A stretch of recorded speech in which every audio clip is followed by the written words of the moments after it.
Donc, la généralisation, c'est quoi?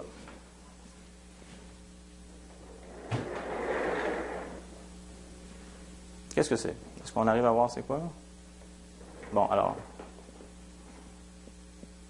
Okay. Qu'est-ce que c'est? Une chaise. Est-ce que vous connaissez ce modèle exact de chaise? Hein? Exactement. Tu connaissais ce modèle exactement? Ah, tu connaissais ce modèle-là avec la petite affaire ici, puis que c'est fait comme ça, là? Ah, OK. Et vous? Non, il faudrait beaucoup de mots pour pouvoir le décrire, puis même encore là, la personne ne pourrait même pas imaginer exactement le modèle que moi j'ai dans. C'est ça, parce que toi, tu pourrais dire, j'ai vu une chaise, puis la personne se ferait une autre représentation de cette chaise-là. Donc, comment on fait pour appeler ça une chaise? C'est parce que vous faites de la reconnaissance de schémas, des patterns, donc des schémas.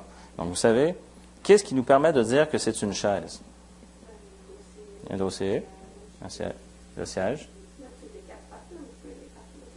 Bon, mais il y a quelque chose, donc d'habitude, soit qu'il y a 4 pattes ou il y a quelque chose en dessous qui retient. Donc, on reconnaît un schéma, on sait qu'on peut s'asseoir dessus et que c'est une chaise, même si ce n'est pas un modèle qu'on connaît en tant que tel.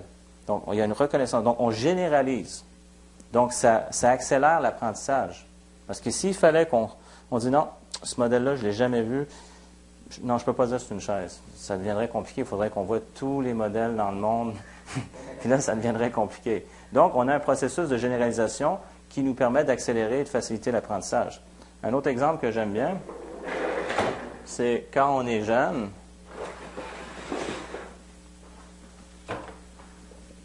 on est très curieux et on veut explorer le monde. Et entre autres, il y a ce qu'on appelle des poignées de porte.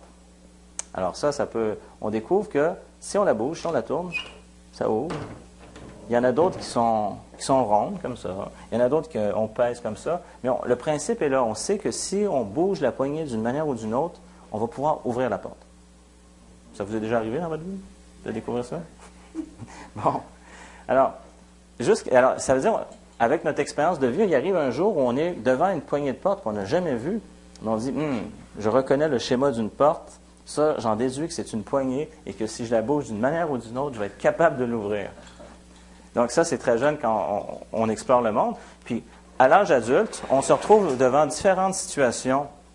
Puis, à un moment donné, on arrive face à des situations qu'on n'a jamais vécues. On se dit, c'est quoi je fais avec cette situation-là? Puis là, on est en train de faire, oui, j'ai déjà vécu une situation similaire. Donc, on fait une reconnaissance de schéma. Je pense que j'ai une bonne idée comment gérer cette situation-là, comment dealer avec ça. Et là, justement, on applique une généralisation. Ce qui nous permet qui accélère la vitesse d'apprentissage, qui nous donne une capacité d'adaptation. Et quand, justement, on peut même, la situation que je donnais par exemple, on peut même faire une association. C'est-à-dire, j'ai déjà vécu une situation similaire, puis avec telle autre situation que j'ai vécue, donc là, on fait une association. OK, j'ai une bonne idée quoi faire dans cette situation-là, même si on ne l'a jamais vécue. Donc, c'est là qu'on voit que nos filtres de perception, les filtres perceptuels, peuvent nous aider énormément. Je vais donner un exemple, parce que jusqu'à maintenant, j'ai donné des exemples limitants. En PNL, on évite d'utiliser le terme négatif. On va plus utiliser le terme aidant ou limitant que positif et négatif. Alors, mettons une utilisation limitante de la généralisation, ça serait dire les femmes sont toutes de même. Les hommes sont tous de même. Les gens de tel pays, ils sont tous de même. Les gens de telle classe sociale, là, ou de telle profession, là, ils sont tous de même. Qu'est-ce qu'on fait à ce moment-là? On généralise.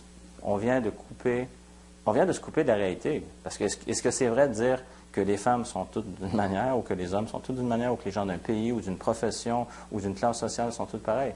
À votre avis, est-ce que c'est vrai? Non. Fait que là, on vient finalement de se couper en grande partie de la réalité dans notre manière de percevoir. Donc, quand on parlait du monde extérieur, de l'objectivité, dans notre subjectivité, on vient de couper plein de possibilités. Une personne qu'on pourrait rencontrer, c'est comme, non, je ne parle pas de cette personne-là, fait partie de cette catégorie-là, puis je sais que cette catégorie de personnes sont toutes de même. Au lieu, justement, de laisser une ouverture. C'est ça.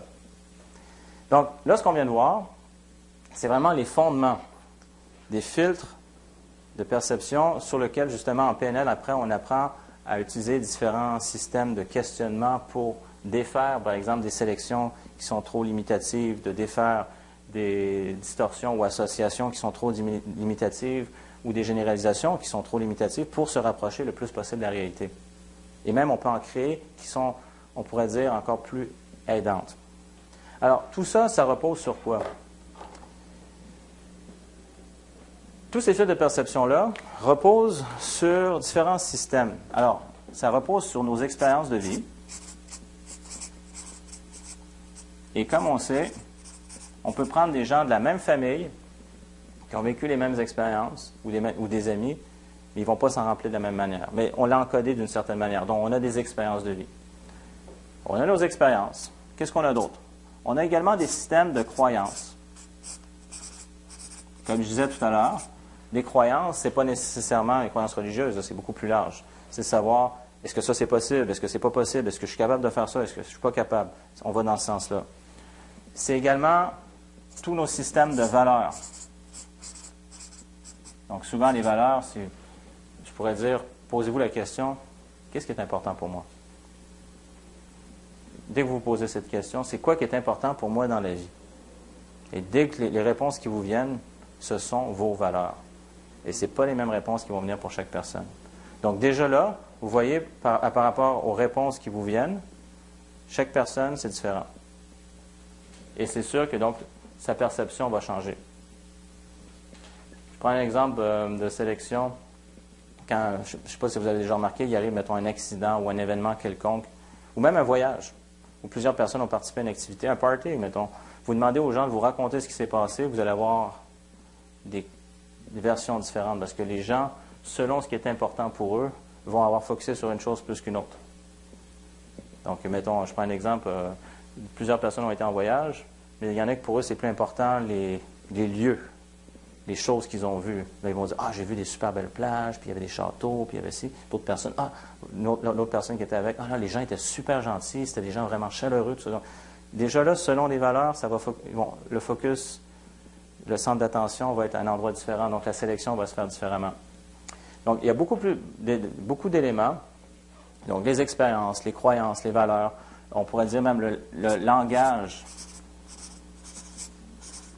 qu'on utilise va structurer différemment notre perception. Je prends un exemple de la neige. Pour nous, c'est de la neige. Snow, neige, c'est simple. Parler à des Inuits, puis ils ont comme 10 mots différents pour décrire la neige. Est-ce que la neige, c'est de la neige poudreuse? Est-ce que c'est de la neige glacée? Il y a différentes densités de neige. Donc, il y a certaines neiges qu'on ne peut pas faire, par exemple, s'ils vont à la chasse, puis qu'à un moment donné, il faut qu'ils fassent un abri. Il y a certaines neiges qui ne servent à rien pour faire un igloo.